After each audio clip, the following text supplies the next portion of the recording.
I show 8 Howard marks in the district, sorting by race and age. He looks familiar. Under license registration. See how I can capture an address here. Running out of time. I was thinking maybe I'd play hooky, stay home today. Right meeting. Working too much. Can you grab that? It's unclear. I got 6 licenses. Where do you want them? Over here, please.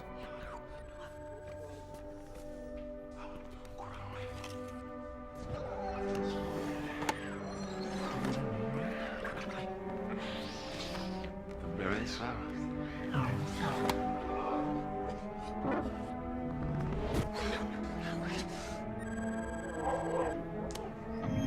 No, blind iron without them.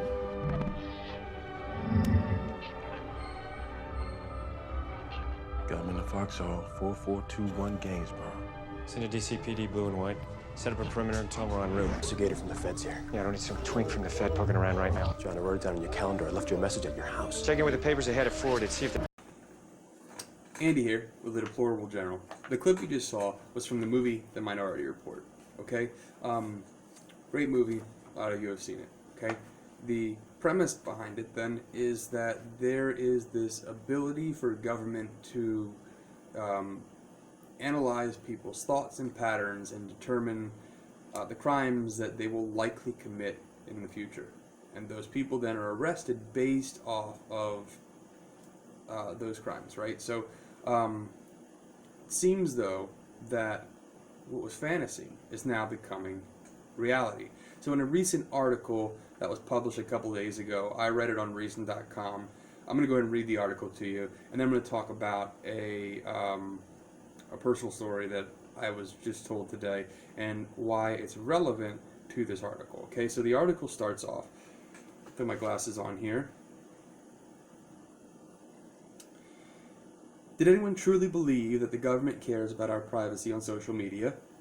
At the same time that Congress and the Federal Trade Commission were taking Facebook to task for neglecting user data, the FBI was soliciting bids for technologies to hoover up and analyze your social media posts, just in case you are a threat. It's yet another example of state double talk on online surveillance. Politicians preen for the cameras when a private company fails their users, but that same championing of our privacy rarely extends to government programs. When it comes to their own surveillance programs, it's just the public in the public interest. In early July, the FBI posted a solicitation notice for a social media alerting subscription, which would acquire the services of a company to proactively identify and reactively monitor threats to the United States and its interests through means of online sources. The request singles out Twitter, Facebook, and Instagram, and other social media platforms for snooping. Essentially, the FBI is looking for companies to build a tool to comb through lawfully accessed, quote-unquote, social media posts and pinpoint possible threats ahead of time. Think of it like a meme-illiterate Facebook stalking precog from The Minority Report.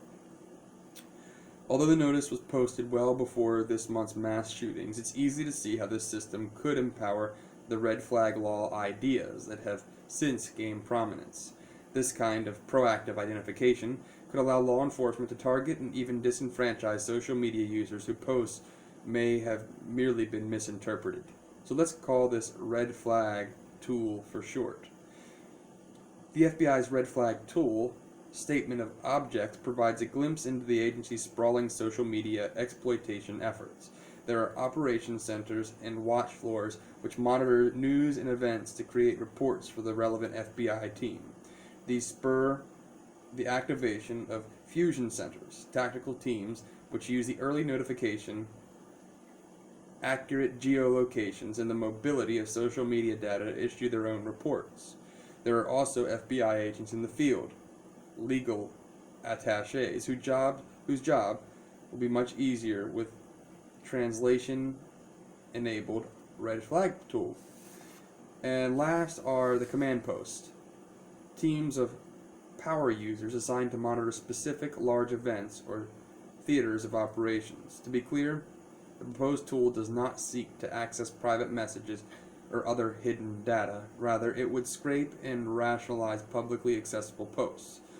This could be fortuitously combined with other FBI data to build detailed but possibly inaccurate portraits of suspected ne'er-do-wells.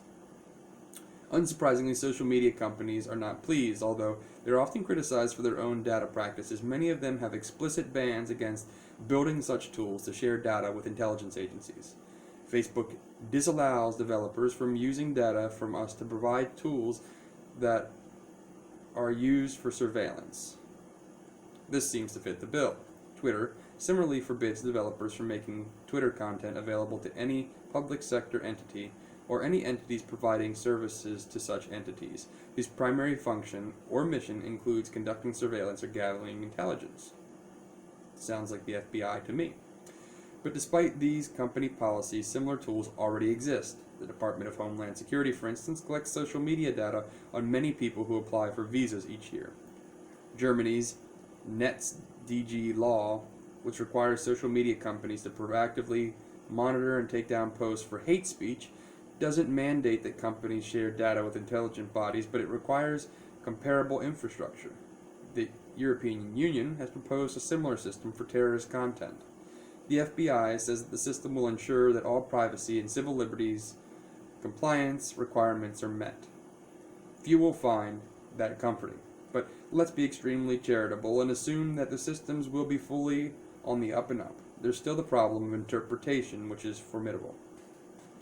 These kinds of systems are predictably ridden with errors and false positives. In Germany, posts that are clearly critical or satirical are taken down by proactive social media monitoring system. To a dumb algorithm, there isn't much of a difference. It sees a blacklisted word and pulls or flags the post, regardless of whether the post was actually opposing the taboo concept. Computers just aren't that great at computers just aren't that great at parsing tone or intent. One algorithmic study of Twitter posts was only able to accurately gauge users' political stances based on their posts about a third of the time, and this was in standard English. The problem gets worse when the users use slang or a different language, yet the FBI apparently expects these programs to quickly and accurately separate a meme from a menace. So the FBI's desired red flag tool is creepy and dubious. It also is a bit schizophrenic, given the last month's grand brouhaha over Facebook data sharing. The FTC just issued a record-breaking $5 billion settlement with Facebook for the Cambridge Analytica data scandal.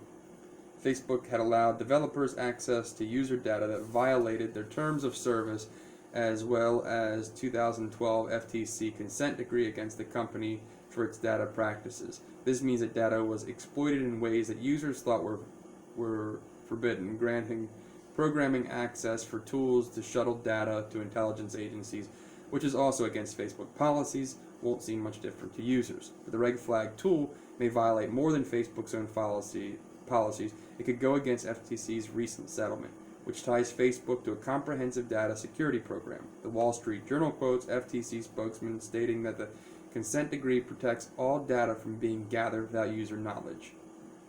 How can Facebook square this circle? Few will be surprised that the FBI would seek this kind of red flag tool for social media, yet polls show that most Americans support more federal data privacy regulation in the vein of the EU's sweeping general data privacy regulation. Social media companies make fine foes, especially for politicians. But we shouldn't forget that the same governments that we expect to protect our privacy are all too willing to junk it at the first sign of a snooping opportunity. Robust solutions to social media woes are unlikely to come from the same governments that would sacrifice our privacy at their earliest convenience. Rather, we should look at advances in decentralizing and cryptographic technologies that will place the user in control of their own data. Okay, so the FBI says it will ensure that all privacy and civil liberties compliance requirements are met. First and foremost. So we already know, per the Patriot Act, that anybody who is deemed a threat to national security, i.e. terrorist, they're not granted those civil liberties. Okay, they're not. We know that. We've seen it. Okay, the Patriot Act has not caught any terrorists that we know of. What it has done has led to people who download illegal music being imprisoned without having warrants filed against them. Right? That's what it has done. Now, to a story that a friend just told me today. So, this is a good friend of mine, so I believe it to be as credible as a source as I could get. Tells me a story about his friend, who happens to be a landlord of a property. Lives on the property as well. The tenant was a Section 8 tenant and was set to start receiving government money, at which point the landlord had been basically giving money back to the tenant when they needed it, just because he was a decent guy. And when he found out then that this guy was going to be getting money from the government, he basically said, look, if you're going to be getting this money, you're going to have to pay me more than a couple $100 a month. We need to work things out. So things got heated. There was an argument, and somewhere along the line, the tenant calls the police on the landlord, which is my friend's friend, tells the police that this guy is suicidal and that he has a gun. Okay. Soon after, the SWAT shows up to his house, surrounds the house. Okay, comes in, puts him in handcuffs. Okay, tells this guy that he's got a choice. Tells the guy that his choice is goes to jail. For what crime? No idea. Or he, I'm sorry. So either he goes to jail or he spends 30 days in a psych ward. So, of course he didn't want to go to jail, and he thought, there's nothing wrong with me, right? So, I guess I'll take 30 days in the psych ward, right? It's better than jail. That's what he thought. So they put him in the psych ward, and my friend calls this guy, okay, because he's able to get his information to call him, and a couple days in, he calls him and he talks to him, and he tells him that they put him through it's basically electroshock therapy. It's electro convulsion or acute convulsion or electroconvulsion therapy or something like that now it's called. So basically what they do is they put you under, right? They put you under anesthesia, and then they attach the electrodes to your head, and they pump electricity into your brain until you start convulsing like a seizure. So this is a guy who got in an argument with his tenant, who's a scumbag, who is an entitled piece of garbage, who feels like he's entitled to the landlord's money, when the landlord has been nothing but decent and nice. Guy calls the police, makes a claim. Now this guy has to spend 30 days in a psych ward getting electroshock therapy. Okay, now there's going to be a record of him going through this psychiatric treatment. Okay, and he's basically now losing his ability to own firearms because of an unfounded claim. No due process. No due process. Somebody's unfounded claim, and this guy is now going through electroshock therapy against his will. He's been admitted by the state into this facility, loses all his rights basically. If he doesn't want the therapy, it doesn't matter. There is no implied consent. He's forced to go through electroshock therapy. This is terrible, folks. This is a glimpse as to what is to come. This is what's to come. Okay? You piss somebody off, they call the cops. The cops come, they take your guns, they lock you up, they put you in a mental institution. Okay, or to go back to this article, okay, with those red flag laws that allow for that to happen, now, if I post a meme, with the quote that I feel like the Tree of Liberty needs to be fed with the blood of tyrants, what's this algorithm going to think? What's this program going to think? That I'm some kind of crazy person and that they're going to show up and lock me up, take away my stuff without due process because a program looked on Facebook, saw my post, and interpreted it as being a threat, an immediate threat that the FBI or any whatever police force has to immediately act on. That's what we're dealing with here. Okay? That's why this is no different than the movie Minority Report. Okay, we have to keep an eye on this, folks. This is scary. To think that this is to the point that we have gotten is horrifying. It's absolutely horrifying. It's to the point where I've realized that they don't need to go door to door to take our guns. Okay, because I just heard a thing, and I'm not sure if it's true or not, that out of the say 400 million guns that we own in America, that half of them are owned by 3% of the population. I have no idea if it's true. I have no idea how many guns then that 3%, per person, how many people own what percentage of those guns or what number of those guns. I'm not sure. Okay, but if 3% of this population owns 200 million guns, okay, the estimates then are about 20 to 23% of the rest of the population own firearms. Okay, so with this kind of stuff, they don't need to go door to door to take our guns. All they have to do is target us with some kind of program that labels us a threat, and then they can sweep in, do whatever they want. They lock us up, they throw us in a mental institution for 30 days, and guess what? None of us can own guns at that point. And who's going to argue against the idea that somebody who's gone through psychiatric treatment for, self-harm or threatening violence, who's going to argue that person should have their Second Amendment right intact? I would. I think that right extends to everyone.